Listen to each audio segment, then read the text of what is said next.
medical examiner says an Ellington woman was killed in her home after being shot in the head and stomach. The victim has been identified as 39-year-old Connie Dabate.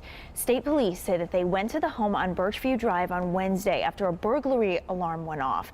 Investigators also found 39-year-old Richard Dabate with non-life-threatening injuries along with smoke in the home. Today, I would like to present to you a tragic case of murder in which the perpetrator's guilt was proven in a very unusual way, using data collected from a smartwatch. If you're interested in the details of this case, I invite you to keep watching. Connie Margotta was born on July 31st, 1976. She was one of 4 children. Born in Rockville, the daughter of Kenneth and Cindy Margotta, she grew up in Vernon and Ellington. She was a graduate of Ellington High School, class of 1995. Connie earned her undergraduate degree from the University of Connecticut, class of 1999. She worked as a pharmaceutical sales representative for Reckitt Benckiser. Connie was a former vice president and longtime member of the Ellington Ambulance Corps. She was a loving, cheerful, and kind person. In the early 2000s, Connie met Richard Dabate, who worked as a network administrator in Bloomfield. Richard and Connie were married on July 4, 2003, and 3 years later, their first son, RJ, was born. Another 3 years later, they welcomed their second son, Connor. It seemed that the couple led a wonderful life.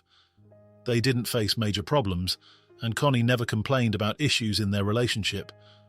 Both earned good incomes, allowing them to fulfill most of their desires, including buying expensive cars. Their life seemed to be a reflection of the so-called American dream. Connie Dabate lived with her husband Rick and their 2 children on Birchview Drive in Ellington, Connecticut. It was usually a quiet street.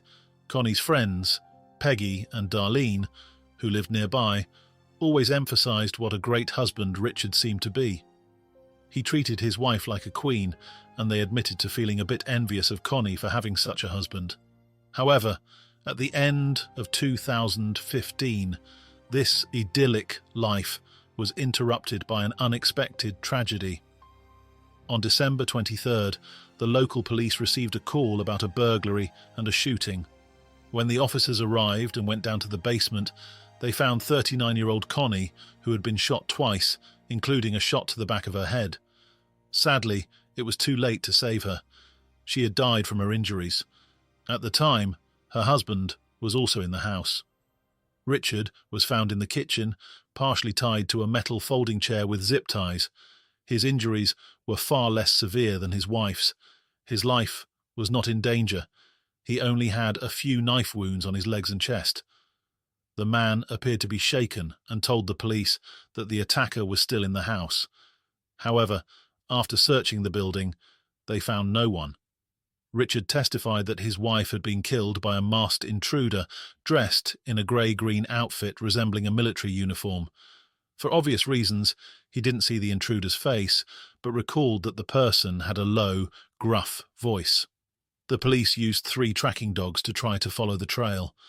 Initially, the dogs couldn't pick up a scent, but on the second attempt, one of the dogs focused its attention on Richard. At that moment, an ambulance arrived and paramedics began treating his wounds. The dog that had caught the scent even tried to jump into the back of the ambulance as Richard was being taken away. After spending several days in the hospital and calming down from the traumatic events, Richard was able to provide a detailed account of what had happened that tragic day. He said that in the morning he had taken his son to the bus stop where the boy was headed to school and then started driving to work.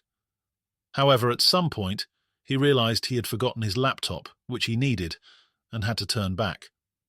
On his way home, he received a notification that the alarm at his house had gone off. He contacted his employer and explained that he might not make it to work that day due to the situation, and he went to check what had happened. He arrived home between 8:45 and 9 a.m. and immediately heard a noise coming from upstairs. Initially, he thought it might be one of his cats. However, when he went upstairs, he saw an unknown masked intruder going through belongings in the bedroom. The burglar saw Richard and began threatening him with a gun, demanding that he hand over his wallet and give the PIN codes for his cards. The intruder threatened that if Richard didn't comply, he would hide and kill all the household members. The intruder then dragged Richard to the basement and tied his left leg and left hand to a chair. At one point, Richard heard his wife's car pull up in the driveway and tried to warn her by shouting for her not to come inside. Unfortunately, Connie didn't hear him, and the burglar attacked her and took her life. Richard wasn't able to free himself to help her. He testified that at one point he heard a loud gunshot and tried to lunge forward to knock the gun out of the killer's hand, but it was too late. Connie was shot with a gun that belonged to Richard, which the burglar had found in the house. The intruder then attacked Richard as well. The burglar tried to burn him with a blowtorch, but Richard managed to direct the flame toward the intruder, who then fled. Still tied to the chair, Richard managed to crawl out of the basement, get to the kitchen, and call emergency services. While Richard was in the hospital, investigators noticed that his injuries, aside from being superficial, were only in areas he could have reached himself and were mostly on the left side of his body, though Richard was right-handed. Additionally, they noted that he had no bruises or abrasions on his body, even though he claimed to have struggled with the attacker and been pushed against the wall. At the same time, an autopsy was conducted on Connie. She had been shot twice, once in the back of the head and once in the abdomen. The second wound was inflicted from the front. However, the doctor couldn't determine which wound occurred first or how much time passed between them. It could have been seconds or even up to 10 minutes.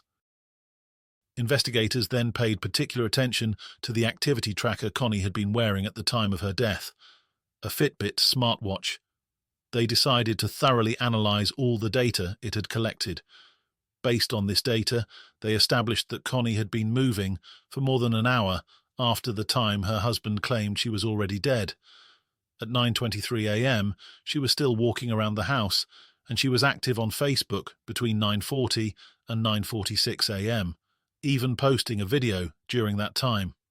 Her Fitbit recorded that between 9:18 and 10:05 a.m., she walked about 400 yards. Detectives determined that the total distance from the driveway to the basement was only about 30 yards.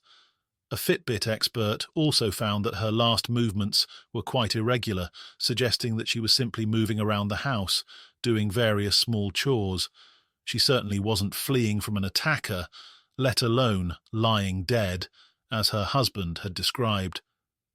This new discovery turned investigators' attention even more toward the husband, who had already been a prime suspect. However, it was still necessary to determine if he had simply been mistaken about the timing of the attack. 5 days after Connie's death, Richard tried to cash in on her life insurance policy, which was worth $470,000. However, the insurance company denied his claim.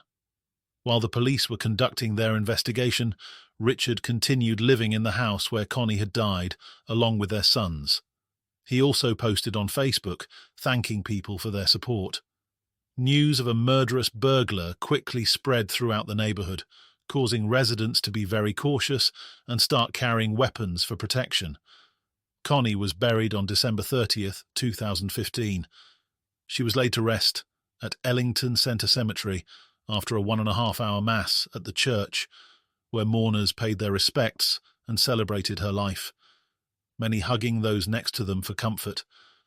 Among the mourners were her husband, Richard, 39, and her parents. Richard held back tears as he and his wife's parents walked with the casket down the centre aisle of the church. Their 2 young sons, Richard, RJ, 9, and Connor, 6, were not present. The officers investigating the scene noted that there were no signs of a break-in or struggle. Richard claimed the intruder had been pulling out drawers and searching through their belongings, yet the house was in perfect order, with everything neatly arranged. A ballistic analysis was also conducted, and the trajectory of the bullet was examined with a laser. A bullet was found lodged in a ceiling beam in the basement, and officers were able to determine the direction from which it had been fired. They concluded that the person who fired the shot likely held the gun in their right hand. Meanwhile, other investigators working on the case uncovered shocking information about the couple's private life. It turned out that their relationship wasn't as perfect as even their closest friends believed. Richard was far from being the model husband. For some time, behind his wife's back, he had been seeing another woman who was already 7 months pregnant with his child at the time. A friend of the 40-year-old man admitted that he knew about both the affair and the mistress's pregnancy, and that Richard was planning to divorce his wife soon. During a conversation with his cousin, Richard even joked that in the event of a divorce, he would become the black sheep of the family and was worried about losing his social status. This discovery further deepened the police's suspicions of the husband. When Richard was confronted with these new findings, he gave an unusual explanation. He said that he and Connie had been trying to have another child for some time, but Connie had been unable to conceive. As a result, they had begun considering alternative methods of expanding their family, including using a surrogate. He admitted that the pregnancy of the other woman was not the result of IVF, but happened naturally, but he insisted that Connie knew about it, had forgiven him, and that they planned to raise the child together. Eventually, Richard changed his testimony again, this time admitting that Connie had no idea he was cheating and lying to her. He had told her he was working late or playing cards with friends, when in reality he was spending time with his mistress, Sarah Ganza, whom he had known for over 30 years, dating back to junior high school. She knew Connie as well. Sarah's pregnancy had not been planned, but in his defence, Richard claimed that Connie had also been unfaithful. Supposedly, Sarah wanted him to divorce Connie, but Richard and Connie were trying to fix their marriage, and Sarah was reportedly aware of this. As Richard put it, in 2015, he was in love with 2 women at the same time and didn't want to leave either of them. During the investigation, police found a note on Connie's phone in which she wrote that she wanted a divorce and explained why. She claimed that her husband was taking money from her account, spending large sums, and although he apologized, he didn't change his behavior or take responsibility for his actions. She also wrote that he didn't care about her, was an irresponsible parent, didn't come home on time, and generally acted like a child. She added that he constantly lied to her and created the illusion of a perfect marriage, while the reality was quite different. Connie never talked to her friends about her marital problems. She occasionally mentioned their mortgage, but these financial problems didn't seem any different from what many other couples experience. Despite this, many friends noted that Richard was strange, with an obsession over Superman being one of the manifestations. For example, he dressed up as Superman for the Manchester Road Race in 2015, and from time to time he would sign messages to his mistress as Superman. Despite these eccentricities, those close to him didn't believe Richard was capable of killing his wife. In January 2016, Richard withdrew over $90,000 from an investment account that belonged to his wife. Connie's sister, Marlise, stated that all of Connie's money, except for $6.24, disappeared after her death. In February, 2 months after Connie's death, Richard and Sarah's child was born. On April 28, 2017, Richard was charged with murder, tampering with evidence, and giving false testimony. He pleaded not guilty to all charges. He was released on bail of $1 million.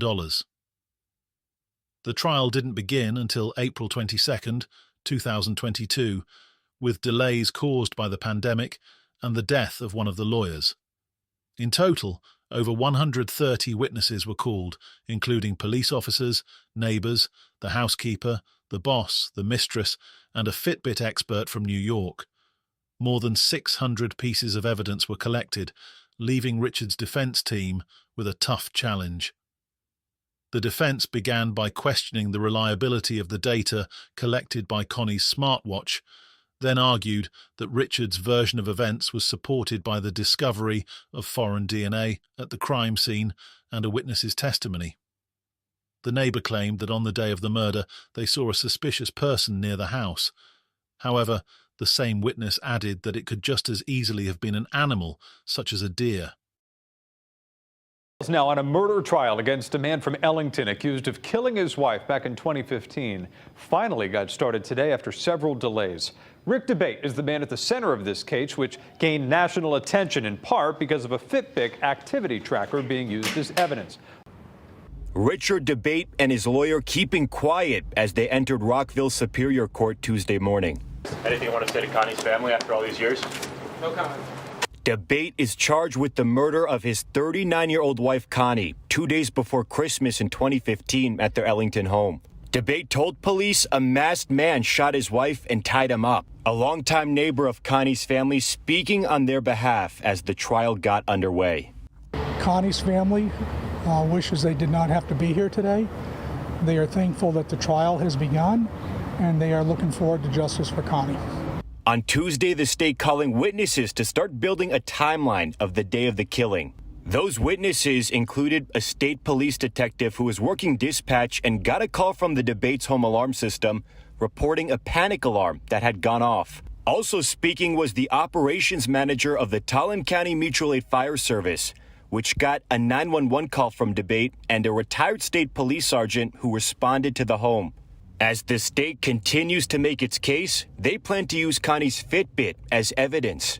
So the Fitbit device that was on Mrs. Dabate shows that she was active and moving about the house during the time that he said that she had been shot by the intruder. The more people have geolocation devices on them or devices like Fitbit that measure their activity, and the more those devices sync to or record the information, or it can be recovered after the fact by law enforcement, the more digital evidence is playing a role in uncovering crime. A forensic expert secured DNA traces on the handle of the gun, which the intruder had allegedly used to shoot Connie. Richard's DNA was present on the handle, as well as DNA from an unidentified individual, which wasn't found in any databases. Genetic samples were taken from police officers, paramedics who provided first aid that day, and all other people present at the crime scene, but all of these individuals were excluded. DNA was also taken from other objects in the house, including the basement window, the chair Richard was tied to, his shirt, and under Connie's fingernails. A forensic lab expert explained that DNA can remain on objects for years, which means the foreign genetic material found on the gun handle may have been there before Richard purchased the gun in October 2015. He also mentioned that DNA could be airborne through talking, coughing, or sneezing, and these particles could settle on nearby objects. During his closing argument, the prosecutor claimed that Richard had devised a plan to kill his wife and stage a fake home invasion because his life was about to unravel with the revelation of his affair and the birth of his child. The prosecutor described Richard as calculated, cold, and methodical in executing his plan. Despite Richard's insistence on his innocence, a hearing was scheduled for September 16, 2022. He testified in his own defense, maintaining that an unknown intruder had killed Connie and vowed never to stop fighting for justice for his wife, whom he thought about every day. When questioned by the prosecutor, Richard admitted that he had lied to many people to hide his affair and had even deceived Sarah just days before Connie's death about how his weekend with his wife had gone. He also confessed that he had lied about whether Connie knew of the affair and the pregnancy, saying he had panicked when first asked about it. Despite his attempts to clear his name, Richard could not overcome the overwhelming evidence, especially the data from Connie's smartwatch, which contradicted his version of events. During the trial, 5 of Richard's relatives asked for leniency in sentencing. They claimed he had never been aggressive and had always been there to help them when needed, whether with computer problems or installing an air conditioner. His aunt expressed disbelief that Connie's family could think Richard was capable of taking her life. On August 18, 2022, 46-year-old Richard was found guilty of murder and sentenced to 65 years in prison, 60 years for murder and 5 years for evidence tampering. This sentence ensures he will remain behind bars for the rest of his life. Richard is currently serving his sentence at McDougall Walker Correctional Institution in Suffield, Connecticut. Richard's attorney announced plans to appeal the sentence, but Connie's family expressed relief and satisfaction with the outcome.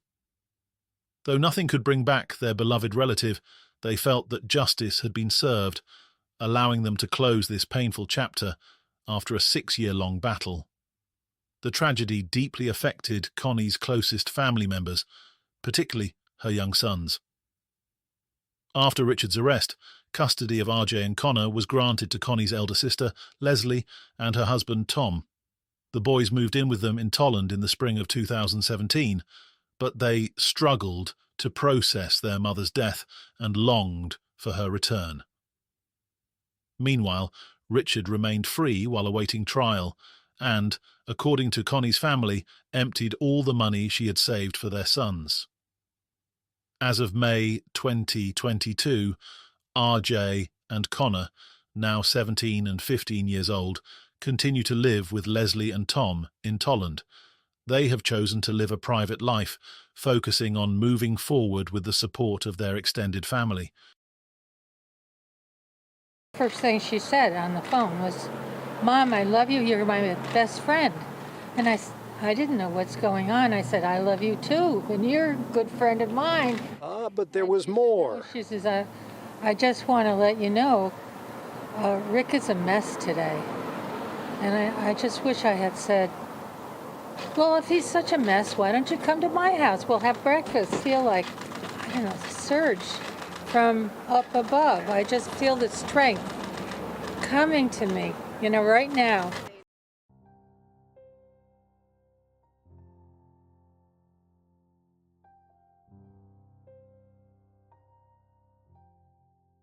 Please share your thoughts on this story in the comments below.